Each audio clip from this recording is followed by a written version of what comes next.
बहुत स्टडीज में पाया गया है पेट के अंदर जो चर्बी का प्रकार है वो डिटरमिन करता है कि आपका कोलेस्ट्रॉल कैसा, बॉडी का रिस्पॉन्स कैसा रहेगा।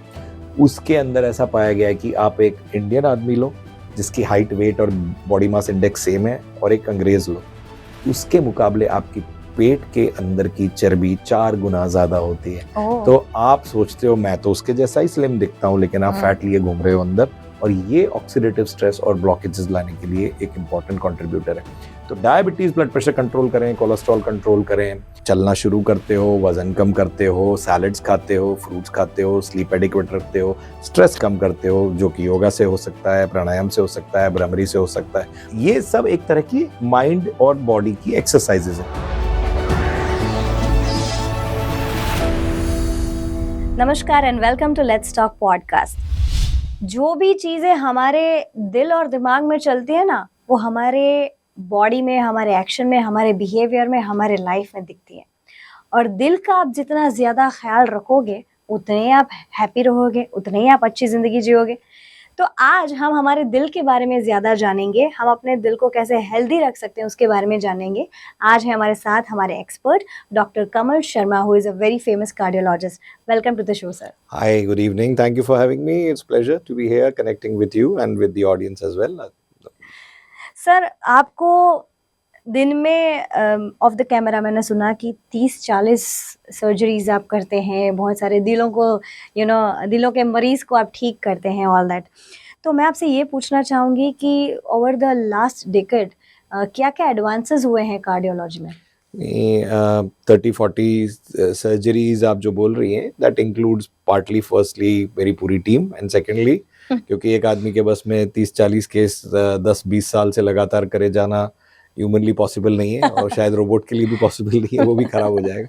और that includes not only surgery but also includes diagnostic test. तो ये बहुत इंपॉर्टेंट चीज़ है समझना कि आप जिस चीज़ को ऑपरेशन समझते हो वो एक जांच भी हो सकती है। Okay. जैसे कि एंजियोग्राफी एक जांच है जिसमें आपके लिए ऑपरेशन है, क्योंकि आपके शरीर की नस में सुई डाल के दिल की नली तक कैथेटर को उतार के उसके ब्लॉकेज है या नहीं की जांच हो रही है। तो वो आपके लिए ऑपरेशन है। कार्डियोलॉजिस्ट के पर्सपेक्टिव से वो एक नॉन इन्वेजिव डायग्नोस्टिक टेस्ट है जिससे पता लगाते हैं कि ब्लॉक है या नहीं। अब ये आपका क्वेश्चन इसलिए भी इम्पोर्टेंट हो जाता है क्योंकि इस एडवांसेस इतनी टेक्नोलॉजी की आ गई है कि हर किसी को पहले जो सुई डाल के दिल की नली तक जाकर फोटो लेना जरूरी होता था। जैसे कि आज बोलते हैं कि अगर आप शादी के लिए कहीं दुल्हन देखने जाते थे तो 30 साल पहले आपको जाके लड़की को देखना होता था। आज डिजिटल कनेक्ट में ऐसी कोई जरूरत नहीं है। ऐसी कई डिजिटल टेक्नोलॉजीज कार्डियोलॉजी में भी आ गई है, मेडिकल फील्ड में भी आ गई है, जब आपको इन्वेजिव ना होकर उसके बगैर भी दिल की नलियों की जांच की जा सकती है। तो आप जो इन एडवांसेस की बात कर रही हो, जिसमें एक बहुत कॉमन और जो कि अब 10 साल होने से ऊपर आ गए उसको, जिसको सीटी एंजियोग्राफी बोलते हैं, सीटी स्कैन, उसके द्वारा भी की जा सकती है। लेकिन उसके बियॉन्ड जनरल पब्लिक में और न्यू एडवांसेस की अवेयरनेस नहीं है।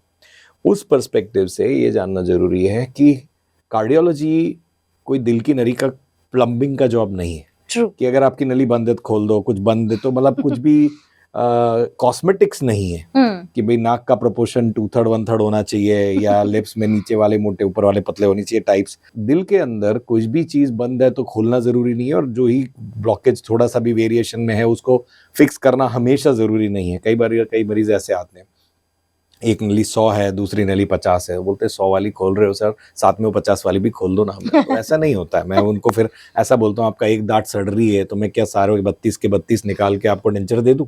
ऐसा नहीं कर सकते।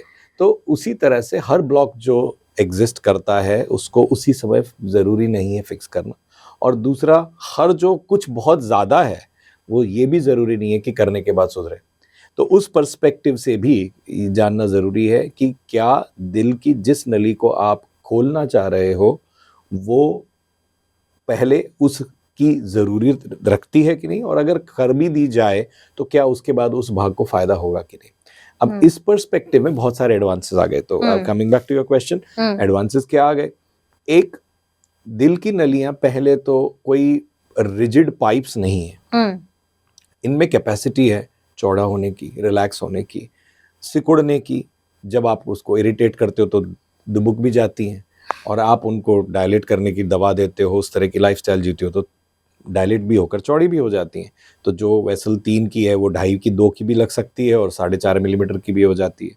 तो ये बॉडी का खुद का उस तरह से रिएक्ट करने की कैपेसिटी है। जैसे कि आपकी आंख की प्यूपिल, आप आंख का जो पर्दा है, जो एपर्चर है, जो आंख को एक कैमरा बोला गया है जिसको हम अभी फेस कर रहे हैं, तो वो एपर्चर भी डायलेट और कंस्ट्रिक्ट होता है लाइट के रिफ्लेक्स में। इसी तरह से दिल की नलियां भी सिकुड़ती या चौड़ी होती हैं धड़कन के साथ, स्टिमुलाई के साथ, स्ट्रेस के साथ, बहुत सारे केमिकल्स हैं जिनके साथ, एसिटाइलकोलिन, एड्रेनलिन, प्रोस्टाग्लैंडिन, प्रोस्टासाइक्लिन, थ्रोम्बोक्सिन्स, जिनके नाम इस प्लेटफॉर्म पे चर्चा करके मैं बड़े बड़े नाम देके डराना नहीं चाहूंगा। पर ये कैपेसिटी बॉडी के अंदर दी गई है कि वो रिजिड पाइप्स नहीं है, वो डायलेट या कंस्ट्रिक्ट हो सकती है। उस पर्सपेक्टिव में ये जानना भी जरूरी है कि जो आप बड़ी बड़ी नलियां जिनकी एंजियोप्लास्टी या एंजियोग्राफी करके आप देखते हो, वो उससे सूक्ष्म बहुत सारी माइक्रो वेसल्स भी होती हैं जो ब्लड सप्लाई देती है, और उन नलियों को आप एंजियोप्लास्टी एंजियोग्राफी नहीं करके असेस कर सकते। वो फंक्शनल असेसमेंट है। आप जो देख रहे हो वो विजुअल असेसमेंट है। तो दिल की नलियों की ये कैपेसिटी कि क्या जिस भाग में खून, बड़ी नलियों के बड़े रोड के ट्रैफिक जाम होने से क्या ट्रैफिक जाम हो गया, आप जानते हैं अपने शहरों के ट्रैफिक वाले, स्कूटर वाले बड़े स्मार्ट होते हैं, छोटी सी गली से निकल के डेस्टिनेशन पहले पहुंच जाते हैं, कार वाला खड़ा रह जाता है क्योंकि छोटे रास्ते खुले होते हैं। तो उस तरह की कैपेसिटी है या नहीं उस नलियों की, उनकी फिजियोलॉजिकल असेसमेंट जानना जरूरी है। तो उन पर्सपेक्टिव से जो नए टेस्ट हैं जिनके कई साल पुराने हैं, जैसे कि स्पेक्ट यानी single photon emission computerised tomography, यानी कि न्यूक्लियर स्कैन जिसको देसी भाषा में बोला गया, थैलियम के नाम से जाना जाता है, हालांकि थैलियम एजेंट नहीं है, रेडियो न्यूक्लियर एजेंट नहीं है। किया ये जाता है कि वो केमिकल को पहले इंजेक्ट किया जाता है आपकी नसों के थ्रू, और ये देखा जाता है कि आपके दिल के किस भाग में कितना पहुंच रहा है, फिर आपको दौड़ाया जाता है और फिर देखता है कि उसके बाद कितना पहुंचता है। तो जब आप दौड़ रहे हैं तो बॉडी की कैपेसिटी है कि डिमांड बढ़ने के हिसाब से वो ब्लड फ्लो बढ़ाए। तो उस केस में दिल की नलियां भी डायलेट होती हैं, पेरिफेरी की नलियां भी डायलेट होती है, और डायलेटेशन से ब्लड फ्लो बढ़ना चाहिए। तो जब वो स्ट्रेस पड़ता है, तो जो पहले हम ट्रेडमिल पे सिर्फ ईसीजी में देखा करते थे, अब उसकी जगह उसको हार्ट के फोटोग्राफ के द्वारा देख सकते हैं, जिसको कि स्पेक्ट यानी न्यूक्लियर स्कैन कहते हैं। इसकी यूटिलिटी उन केसों में है जहां पे नली बरसों से बंद है और आप बोलते हैं नेचुरल बाईपास है या नहीं, तो आप जानना चाहते हो उस भाग में नेचुरल बाईपास से खून काफी मिल रहा है कि नहीं, वो आप उससे असेस कर सकते हो। प्लस यदि उस भाग में खून आपको बॉर्डर लाइन 50% जो मैंने एग्जाम्पल बताया, अगर उसमें खून सही मिल रहा है, किसी डॉक्टर ने बोला मुझे 80 लग रहा है, कोई बोल रहा है 70 लग रहा है, तो अगर उस भाग में खून कम पड़ रहा है कि नहीं, वो असेसमेंट अगर आप लेना चाहते हो तो वो भी उस तरह से किया जा सकता है। तो एक टेस्ट तो ये हुआ। दूसरा, आजकल कार्डियक एमआरआई बहुत होने लगे हैं। तो हार्ट का एमआरआई पहले डिफिकल्ट क्यों होता था? हार्ट ब्रेन की तरह नहीं है कि एक आपने पटक दिया एक जगह अब लिटा दिया तो वैसे ही है, ऐसा नहीं है।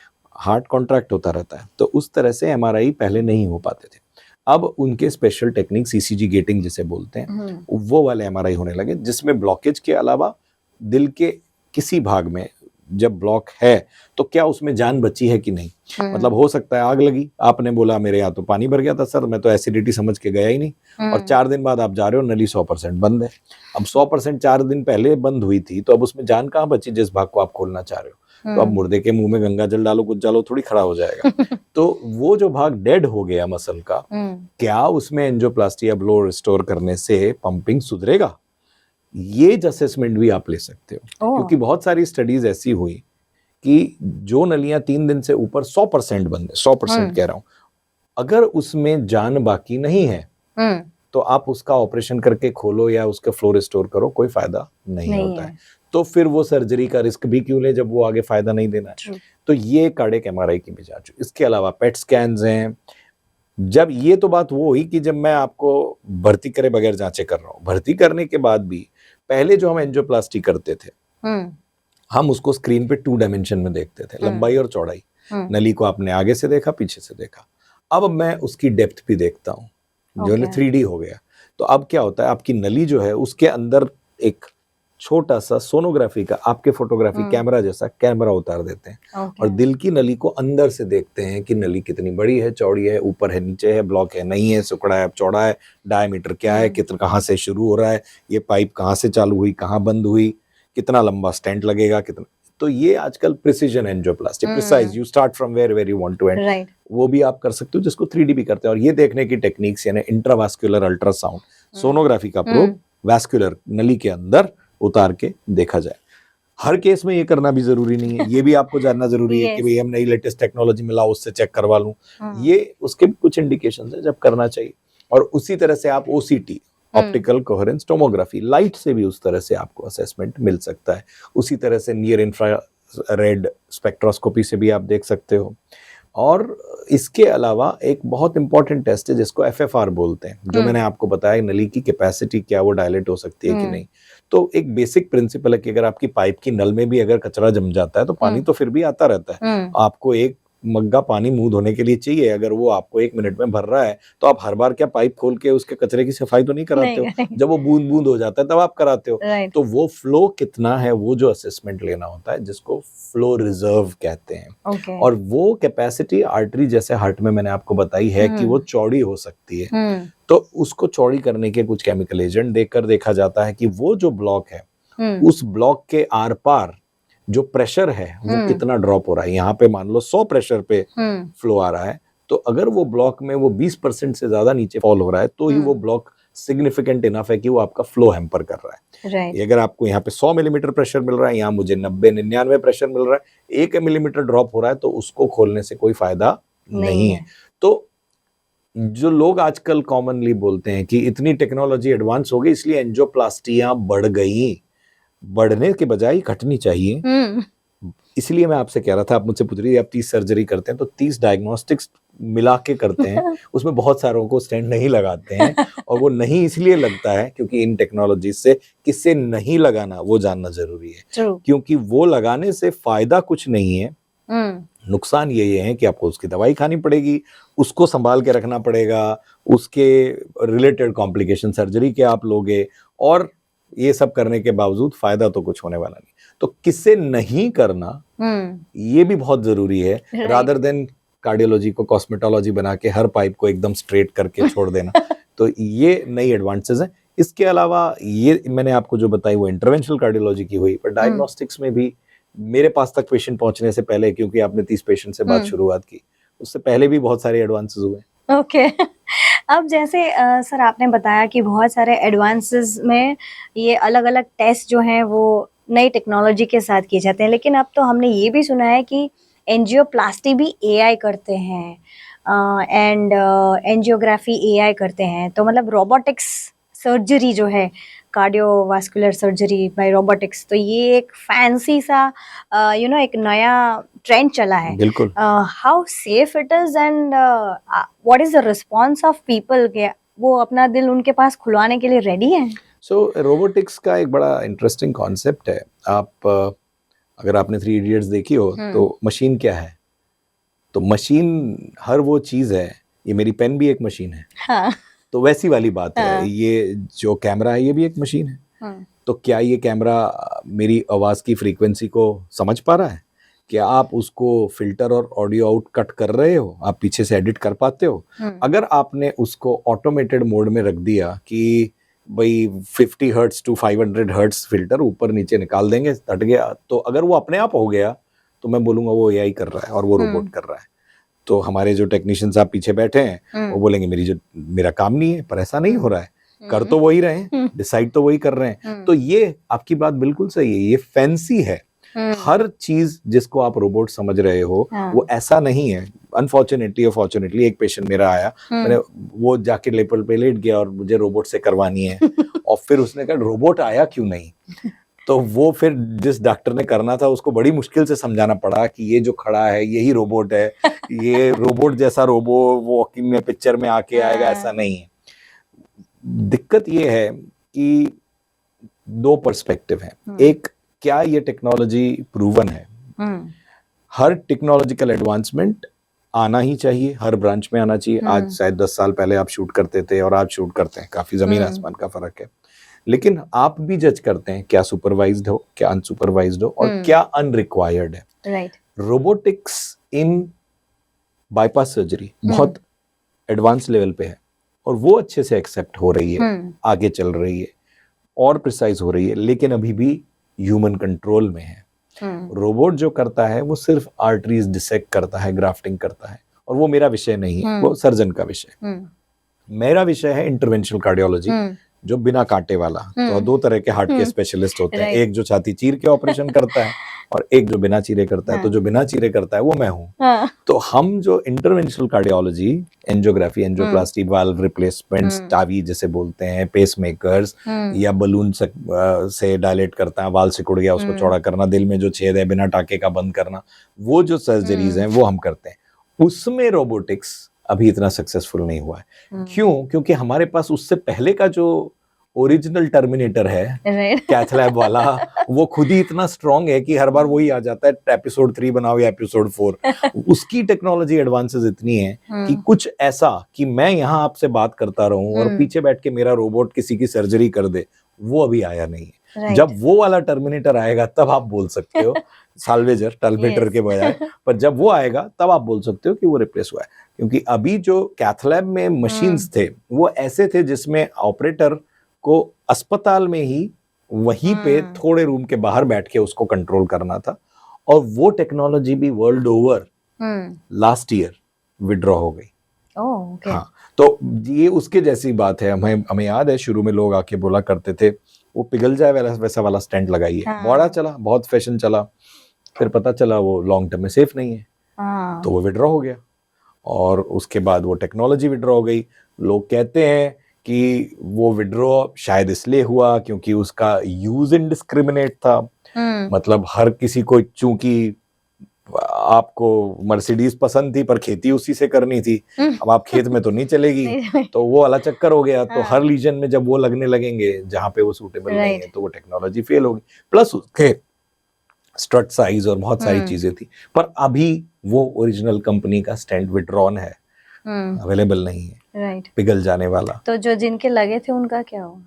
फॉलो अप में है, जिन्होंने लगाए और वो जिनके लगे आपस में एक दूसरे की संभाल रख रहे होंगे, तो संभाल रहे होंगे। I hope they are doing good, but वो एब्जॉर्ब, जिनके कई लोगों के अच्छे भी रिजल्ट हैं, ऐसी बात नहीं, अच्छे रिजल्ट भी हैं, पर the product is right now withdrawn. I am not criticising the technology, it's a technology that is there, it was for the need of the hour at that time, but things have changed, and to evolve is science. The reasons withdrawn are there in public domain, everybody can go through them, why they were withdrawn, and new technology भी evolve हो रही है। उसके बाद इसी तरह से robots का है कि कुछ रोबोट्स आए, कुछ सेंटर्स ने विड्रॉ किए, नई टेक्नोलॉजी आ रही है, आगे आएगी। और मेरा ये मानना है कि जिस समय आप उस लेवल पे चले जाओगे जहां आपने उस चीज को होने से रोक दिया, तब वो रियल एडवांसमेंट है। हमारी दिक्कत ये है कि जब आग लगती है हम तभी कुआं खोदने ढूंढते हैं कि अब कुआं खोदा जाए। दिक्कत ये क्यों नहीं सोचा जाता कि ये हो ही ना, यानी प्रिवेंट करो, आप उसको रोको। और उस मोड में आप जो टेक्नोलॉजिकल एडवांसेस की बात कर रही थी, वो एडवांसेस कई हो रहे हैं, लेकिन लोगों को रोबोट देखना है। अब रोबोट आके आपको तो ये नहीं बोलेगा ना कि आप बर्गर मत खाइए, पिज्जा नहीं खाइए, आपका कोलेस्ट्रॉल लाओ चेक कर दूं, वो तो हमें नहीं कराना। जिस दिन लगेगी उस दिन देखेंगे। तो वहां रोबोट चाहिए, दिक्कत वहां है। तो उस पॉइंट ऑफ व्यू से काफी कुछ AI बेस्ड डेटा इवेल्युएशंस आ रहे हैं, जेनेटिक असेसमेंट्स हो रहे हैं। हमारा खुद का एक पेपर है, रिसर्च पेपर है, मेरे करीब 200 के आसपास रिसर्च पब्लिकेशंस हैं, जिसमें more than 3000 people have cited across world on Google. तो उसमें एक हमारा पेपर है जो हमने हमारी पॉपुलेशन में, इंडियन पॉपुलेशन में, हमारे स्टेट में देखा है कि होमोसिस्टीन नाम का एक तत्व है जो क्लॉट बनाने की टेंडेंसी रखता है। और उसके कई टाइप के म्यूटेशंस हो सकते हैं। उसका एक म्यूटेशन हमारे पॉपुलेशन में भी प्रेवलेंट है। और दूसरी बात ये भी कही गई है कि हमने जिन चीजों को नॉर्मल ले लिया, वो नॉर्मल लिया हमने अंग्रेजों के हिसाब से, इन द सेंस कि जहां पर स्टडी हुई, अब रिसर्च हुई है, वहां वो आदमी है 6 फुट का, उसका वजन है 100 किलो एवरेज। हमारे यहाँ 5.5 फुट का इंसान होता है, उसका ले दे के 60-70 किलो वजन होता है। अब उसको आप उसकी वैल्यू से कंपेयर करते हो और उसको नॉर्मल लेके चलते हो, और यहाँ उतने कोलेस्ट्रॉल पे उसको अटैक आ जाता है। तो ये एक कॉमन कॉन्सेप्ट मैं हर बार समझाने की कोशिश करता हूँ कि पहली बात तो आप ये समझो कि एवरेज इज नॉट नॉर्मल। मतलब उसका एग्जाम्पल मैं कई बार ऐसे भी देता हूँ कि एक चोरों का गांव है, उन्होंने बैठ के बोला यार सब हमको चोर बोलते हैं यार, ये तो बहुत गलत बात है, हम डिसाइड करेंगे कौन चोर है कौन नहीं। उन्होंने बोल के अपन डिसाइड करते हैं, सब गिनो कितने चोरियां करते हैं। वो बोलता मैंने 1 की, मैंने 2 की, वो बोलता मैं 100 करता हूँ, मैंने 50 की। फिर बोला इसका एवरेज निकाल लो, तो एवरेज आया 10। तो बोले 10 के ऊपर वाले सब चोर हैं, 10 के नीचे वाले सब चोर नहीं है। तो आपने एवरेज को नॉर्मल बना दिया, आपने सारी दुनिया के कोलेस्ट्रॉल निकाले, उसका एवरेज मारा और बोला ये इसके नीचे जो है वो ये है। इसीलिए जो कोलेस्ट्रॉल की पहले कट ऑफ 180 160 चला करती थी, आप बोलते हैं 70 चाहिए, 75 चाहिए, 55 चाहिए, 35 चाहिए। तो ये कट ऑफ क्यों आए? इसलिए आए क्योंकि अगर आप आज भी आदिवासी या एबोरिजाइंस जो बोलते हैं ऑस्ट्रेलिया के, या रेड इंडियंस, उनके कोलेस्ट्रॉल देखो तो अब वो वही हैं जो हम लोगों के अब हम क्लेम कर रहे हैं 50 साल के ज्ञान के बाद। मतलब वही होना, वो लो ही था। तो हमें ऊपर वाले ने ह्यूमंस को ह्यूमन मिल्क पीने के लिए बनाया था। आपने एनिमल फैट भी खाया, एनिमल मिल्क भी पिया, आपको दिए थे कंदमूल, आपने समझा हम तो वेजिटेरियन अकेले नहीं हैं। वो वाला एक अलग डिस्कशन हो सकता है। लेकिन जिस तरह से आदिवासियों ने हंटर और गैदरर्स की थियरी थी रहे, उसके मुकाबले हम कॉफी टेबल पे बैठ के आपकी मेरी तरह बात करके लैपटॉप पे काम करने वाले बन गए। तो उसमें आपको जिन कैलोरीज की रिक्वायरमेंट हंटर गैदरर के लिए थी, वो आप जला तो नहीं रहे, तो वो कैलोरीज तो जमा हो रही हैं। तो वो आप उस एवरेज को नॉर्मल नहीं गिन सकते। Average is not normal, that is my concept. और उसी वजह से एवरेज चूंकि नॉर्मल नहीं है, उसका एक और एग्जाम्पल है। ऐसा कहा गया कि आदमी की उत्पत्ति बंदरों में से हुई। अगर बंदरों में से हुई तो बंदरों का कोलेस्ट्रॉल कितना होता है? वो भी इतना ही होता है, 30-35। आप इंसान का 200 मान के चलते हो कि नॉर्मल होता है। और इसलिए साइंटिफिकली भी देखा जाए तो अगर आप एक ग्राफ प्लॉट करो जिसमें एक तरफ आप कोलेस्ट्रॉल की वैल्यू डाल दो और दूसरी तरफ हार्ट अटैक के रिस्क नंबर डाल दो, एक्स एक्सिस और वाई एक्सिस पे, जैसा आप तो समझती होंगी, तो उसमें आप पाओगे कि जिस वैल्यू पे कोलेस्ट्रॉल पे हार्ट अटैक 0 पहुंचता है, वो नंबर है 30। अगर आप उसी को, और जितना नंबर आप बढ़ाते जाते हो वेरियस स्टडीज में, वो नंबर ऑफ डेथ्स बढ़ती जाती है। तो इसका मतलब आप 200 जिसको नॉर्मल एवरेज रूल के चल रहे थे, वो गलत है। वो तो बहुत ज्यादा है, बहुत ज्यादा है। तो अब उसको कम करना इसलिए भी एज अ कम्युनिटी जरूरी है। इसलिए मैं कहता हूँ हार्ट अटैक होने से पहले रोका जाए, राइट, रादर देन अटैक होने के बाद सर एंजियोप्लास्टी रोबोट कर दे मेरी। सही बात है। सो ये जो केसेस बढ़ रहे हैं यंगस्टर्स में, तो what is the reason behind it? Suddenly इतना पिछले कुछ 4-5 सालों में बहुत ज्यादा वो हो गया है। Correct. So what is the reason? ये हर किसी के दिमाग में है, हर चैनल पे, हर पॉडकास्ट पे है, हर इंटरव्यू में मैं फेस करता हूँ कि क्यों। कई रीजन है। पहली बात तो है, ये एक्चुअली मेरा एक रिसर्च पेपर ही है जो अभी पब्लिश हुआ रिसेंटली, आप गूगल करेंगे शायद मिल जाएगा, जिसमें हमने करीब 100 से ज़्यादा यंगस्टर्स के हार्ट अटैक के रिस्क फैक्टर्स को एनालाइज किया, जिसमें काफ़ी इम्पॉर्टेंट है एक फैक्टर, आपका डाइटरी पैटर्न। डाइटरी पैटर्न में लोग बोलते हैं हाँ ये पिज़्ज़ा बर्गर ये तो मैं नहीं खाता सर, या खाया तो कभी खाया, वो नहीं है। Skipping of breakfast, irregular timings of a meal, आप सुबह ब्रेकफास्ट नहीं करना खुद एक रिस्क फैक्टर पाया गया है हमारी स्टडी में। आप कितने बजे क्या खा रहे हो, क्या वो रेगुलर है? आप ब्रेकफास्ट क्या ले रहे हो, वो रेगुलर है नहीं है? आपकी नींद की पैटर्न्स क्या है? आपके स्मोकिंग ड्रग्स का कंजम्पशन का पैटर्न क्या है? ड्रग की प्रेवलेंस भी आप देखें, ड्रग मीनेस आप ये तो नहीं कह सकते कि कम हुई है, या it's a problem in young generation. और उसके अलावा lifestyle stress itself is a big factor. कई चीज़ों में कुल ऐसा माना गया है, एक बहुत बड़ी स्टडी हुई मोर देन 1 मिलियन पेशेंट्स की, inter heart study, more than 52 countries, where they thought of finding out कि क्या रिस्क फैक्टर्स हो सकते हैं। 90% रिस्क पेशेंट्स को आप इन 10 रिस्क फैक्टर से आइडेंटिफाई कर सकते हो। क्या? Diabetes, blood pressure, cholesterol, family history, dietary pattern, physical inactivity, नहीं चलना, 45 मिनट नहीं चलना, आपने टाइप ए पर्सनालिटी, आपने वेजिटेबल्स और सैलड्स अपनी सर्विंग्स में लिए कि नहीं, ओके। और हाँ, और उसके अलावा सेडेंटरी लाइफस्टाइल एंड ओबेसिटी, अगर आप इन चीजों को संभाल लो तो 90% हार्ट अटैक रोके जा सकते हैं। और जो बाकी 10% बचे उसको एक्सप्लेन करने के लिए possibly there are 20,000 risk factors. अब उन 20,000 में से हम 200 के बारे में जानते हैं और बाकी 20 आप ब्लड टेस्ट करते हैं। आप उनके 5% या 10% के लिए आप इतना सारा रिसोर्सेज ना करके इन 90 रिस्क % को घटाने के लिए 10 रिस्क फैक्टर पे अगर आप फोकस करो तो आप सोचो अगर 90% हार्ट अटैक्स कम हो जाए। यंग पेशेंट्स में जो बढ़ती इवेंट रेट्स है उसका दूसरा कारण है इजी अवेयरनेस। आज एक यंग आदमी ह्यूमन लाइफ की वैल्यू पहले के मुकाबले ज्यादा है। किसी के 7 बच्चे होते एक मर गया वाला चक्कर जो 50-60 साल पहले होता होगा, आज every child every life is precious, every human life matters. That concept is percolated our society, that is very important. आज हर जान की कीमत है। तो उस वजह से भी एक यंग आदमी भी एक सोसाइटी खोने का एक्सेप्ट नहीं कर सकती, इसलिए उसकी अवेयरनेस भी ज्यादा है, होना भी चाहिए, इसलिए वो थोड़ा सा हाईलाइट भी है।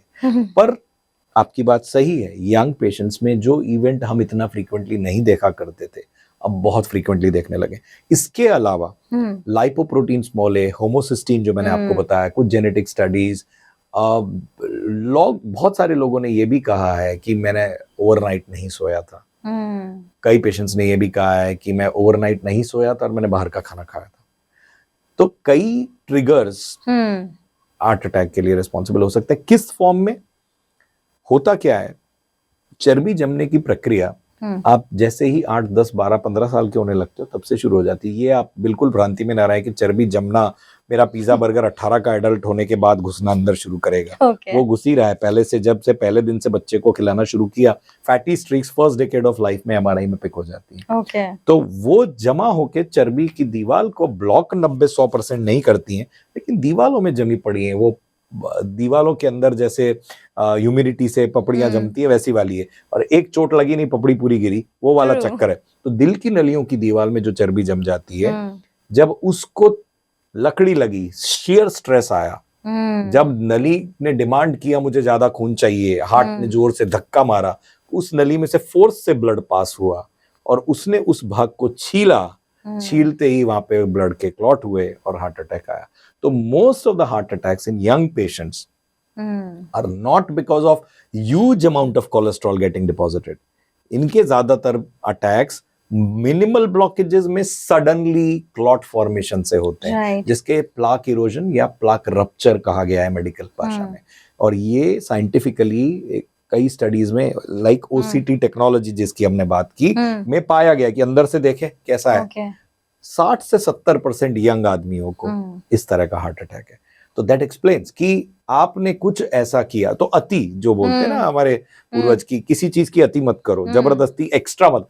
अब यहाँ हर एक को दूसरे दिन बॉडी बनानी है, किसी को जिम ये नहीं है कि मैं 6 महीने में बनाऊं। पहले दिन जाएगा प्रोटीन पाउडर चालू करके लगाए, पहले दिन 100 डंबल, जिम में कोलैप्स हो गए। तो यही हम देख रहे हैं।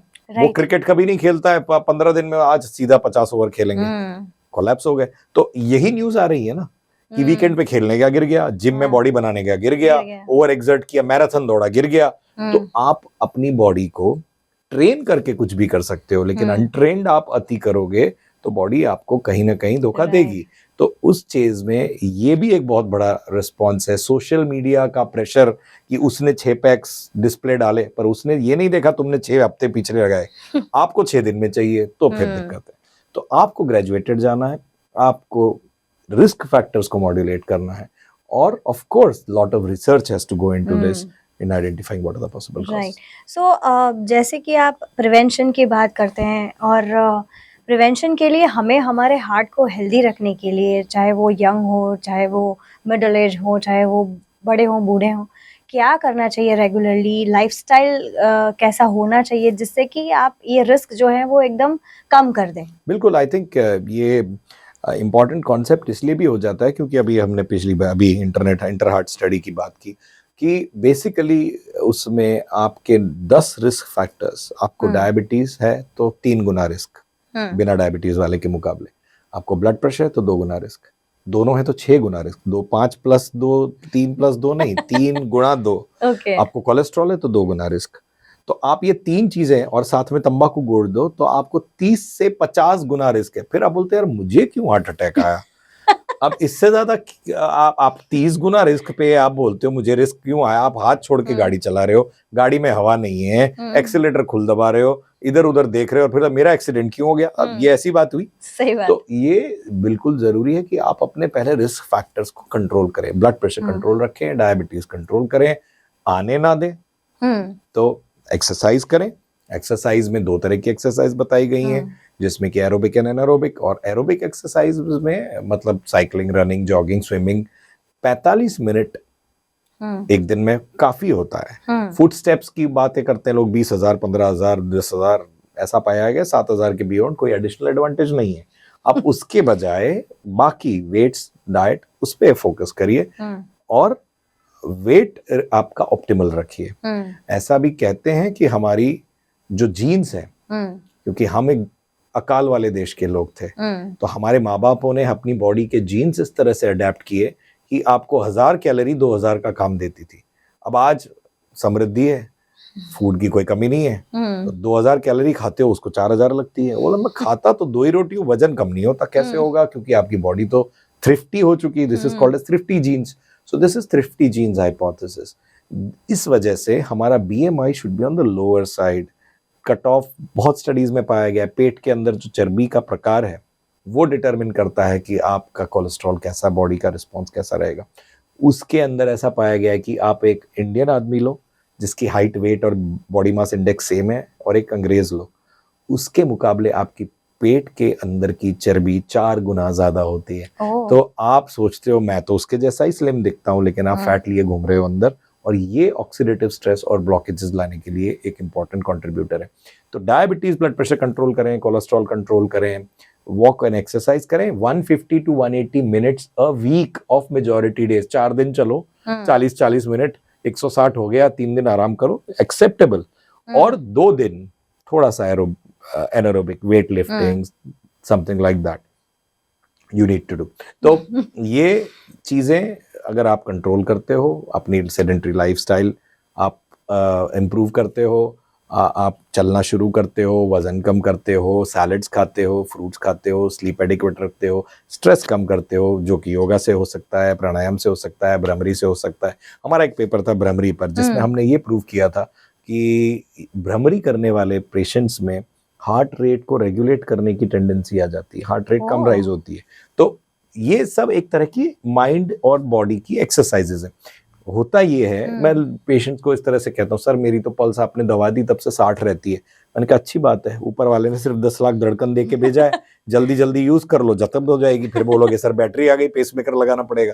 बेटर है स्लो चले, लंबा चलेगी तो बैटरी कम यूज होगी, तो वही बेहतर है। तो और ये पाया गया है, आप देखो खरगोश, हाथी, टॉर्टोइज, अगर आप उन क्रॉस में जाओ तो भी खरगोश की हार्ट रेट बहुत फास्ट होती है, वो 10-12 साल जिंदा रहता है। हाथी, टॉर्टोइज की कम चलती है, स्लो हार्ट रेट होती है, 200-300 साल जीते हैं। और ये ह्यूमंस में भी है, हेल्दी ह्यूमंस, योगिक ऐसा कहते हैं, योगा करने वाले लोगों की पल्स 50-60 रहती है। एथलीट्स आप देखो, उनकी बेसिक हार्ट रेट 50-60 में रहती है, ये हेल्दी है।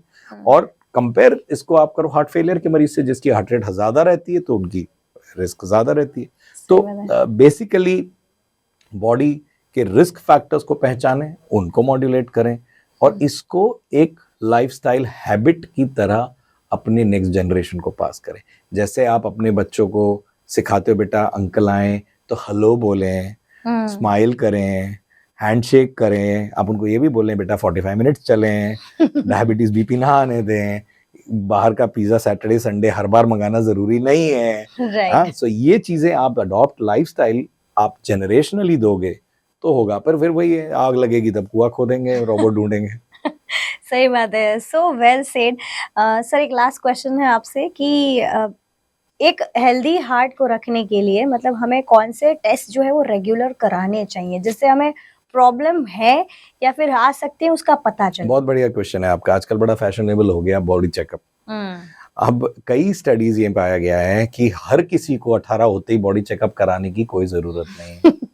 दूसरी बात, 40+ पे कुछ स्टडीज हैं जो कहती हैं हाँ कराना चाहिए। तो अगर आप 35-40 से नीचे हैं, आप इंडिया में ऐसा भी कहा जाता है कि हार्ट डिजीज 1 डेकेड जल्दी आती है। Okay. तो अगर आपके सेम रिस्क फैक्टर्स हैं तो अंग्रेजों को अगर जो बीमारी 50 पे आती है, हमारी 40 पे आती है। उनको 1 नली में आती है, हमें 3 नली में आती है। उनकी डेथ अगर 70 पे होती है, हमारी 60 में, एवरेज बात कर रहा हूँ। तो सब कुछ 1 डेकेड जल्दी है। तो आप उसको 1 डेकेड अर्ली, पर अब आप 18 साल के रिक्रूटमेंट पे हर किसी का फुल बॉडी कार्डियक चेकअप कराने का कोई औचित्य, मतलब कोई नहीं साइंस नहीं है। Right. आपने बेसलाइन करा लिया, किसी ने कुछ छुपाया है, उस चक्कर में बात अलग है, पर हर साल आप कराए जा रहे हो। स्पेशली जिनकी एज कम है, वहां फुल बॉडी चेकअप के नाम पे 50 ब्लड टेस्ट और सीटी स्कैन और हार्ट की, वो जरूरी नहीं है। लेकिन जिसमें फैमिली हिस्ट्री है, जिसको रिस्क फैक्टर्स हैं, जो रिस्क फैक्टर्स जो मैंने 10 आपको बताया, अगर आपको डायबिटीज है, आपको ब्लड प्रेशर है, आपको कोलेस्ट्रॉल है, थायराइड है, आपके फैमिली में हार्ट का प्रॉब्लम है, आपके फादर को बलून हुआ है, एंजियोप्लास्टी हुई है, मदर के बाईपास हुई है, किसी को लगी है, आपके यंग एज में किसी ब्रदर सिस्टर की कम एज में डेथ हुई है हार्ट अटैक से, अगर कुछ ऐसा है तो आप एक रिस्क हो, जिस केस में आपको इन रिस्क फैक्टर्स के, क्या आपको छुपा हुआ डायबिटीज है, क्या आपको छुपा हुआ ब्लड प्रेशर है, क्या आपको छुपा हुआ कोलेस्ट्रॉल है, इसलिए जानना जरूरी है। हर बार आप सीटी स्कैन करा लें, हर बार प्रिवेंटिव 2 साल में एंजियोग्राफी करा लें वाली बिल्कुल जरूरत नहीं है। इंश्योरेंस को वो करने के लिए बिल्कुल जरूरत नहीं है। इंश्योरेंस वाले इसलिए कराते हैं क्योंकि उन्हें तो आपकी बीमारी का पैसा बचाना है। आपने कल आज ले ली पॉलिसी और कल जाके 10 लाख का एंजियोप्लास्टी का बिल डाल दिया, तो उनकी तो 10,000 के सामने उतनी चलेगी प्रीमियम। तो उस चक्कर में वो अपने हिसाब से कराते। हो ये गया कि उसको जनरल पब्लिक ने as a baseline health checkup के फॉर्म में अडॉप्ट किया। वो प्रोबेबली अक्रॉस द स्पेक्ट्रम शायद जरूरी नहीं है, क्योंकि ऐसे कोई साइंटिफिक एविडेंसेस नहीं है कि routine health checkups for everyone, specially in young less than 30s, is not mandated. If you do optionally, you should do if you are at high risk हो तो आप जरूर कराओ।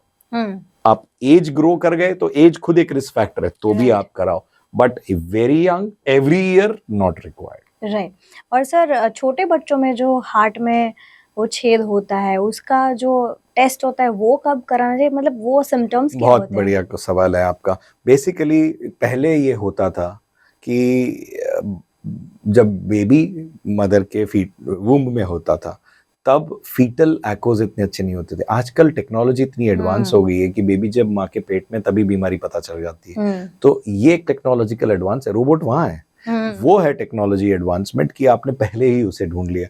तो उस वजह से होने ये लगा है कि कंजेनिटल बर्थ एनोमलीज बर्थ पे डिटेक्ट होनी शुरू हो गई, और इसलिए उनको आप फिक्स कर सकते हो। कई तरह के छेद जो होते हैं जो इस तरह से, आज भी ये टेक्नोलॉजी हर गांव में हर छेद में अवेलेबल नहीं है, तो उस केस में शायद वो नहीं पकड़ी जाती। तो उस केस में कौन सा छेद है उस पर डिपेंड करता है। कुछ छेद ऐसे होते हैं जिनका ऑपरेशन पहले दूसरे दिन, TGA नाम की बीमारी है, या ट्रंकस है, जिसमें आपको first 1 month itself is critical. अगर आपने नहीं कराया तो बच्चा इनऑपरेबल हो जाएगा या डेथ हो जाएगी। और कुछ छेद ऐसे होते हैं जिसमें अपने आप छेद धीरे धीरे बंद हो जाता है, जैसे कि स्मॉल ASD या पेटेंट फोरामिनोवेल्स। ये ASD या PFOs you have to wait till it goes. Small PFO, small ASDs, you don't even have to operate. तो किस तरह का है ये आप इकोकार्डियोग्राफी के द्वारा देख सकते हो। तकलीफ यही, वजन ना बढ़ना, सांस चढ़ना, ऑक्सीजन डाउन रहना, काला पड़ जाना, नीला पड़ जाना बच्चे का रोते समय, अच्छे से फीडिंग ना ले पाना, उसका वजन जैसे बढ़ना चाहिए नहीं बढ़ पाना, इन सब चीज़ों में अगर है तो आप अपने पीडियाट्रिशियन को कंसल्ट करें। अगर उसे लगता है तो वो पीडियाट्रिक कार्डियोलॉजिस्ट से एको कराएगा, और फिर अगर उसमें जिस तरह की दिक्कत है वो इंडिकेटेड है क्लोज करना, तो फिर उसको क्लोज भी किया जाएगा। वाओ, ये है advancement, like you rightly said. Thank you so much sir, it was very very our pleasure and honour to have you on the show. And always a pleasure. बहुत अच्छा इन्फॉर्मेशन आपने दिया है, और जो भी फैंसी चीजें हैं, क्या करानी चाहिए क्या नहीं करानी चाहिए, किस पे ध्यान देना चाहिए, बहुत अच्छे से आपने समझाया with examples. So thank you so much, it was pleasure having you. My pleasure, and I think काफी कुछ और भी है जो कभी डिस्कस करेंगे फिर कभी। आई थिंक आज कुछ हम कवर कर पाए, बट कार्डियोलॉजी के अलावा, इंटरवेंशनल कार्डियोलॉजी के अलावा जहाँ जो ऑपरेशंस वाली होती हैं, बहुत बड़ी दुनिया भी है बियॉन्ड, तो उसके बारे में भी हम बात करेंगे for sure. Thank you so much. So that was doctor Kamal Sharma जो आज हमारे साथ थे। उन्होंने बहुत सारी बातें बताई हैं। आप इस एपिसोड को लाइक करें, शेयर करें, कमेंट कीजिए आपको ये एपिसोड कैसा लगा। अगले एपिसोड में फिर से मिलेंगे, तब तक के लिए आप जुड़े रहिए हमारे साथ on let's talk podcast. Furniture courtesy, टैरोनी furniture private limited. Thank you.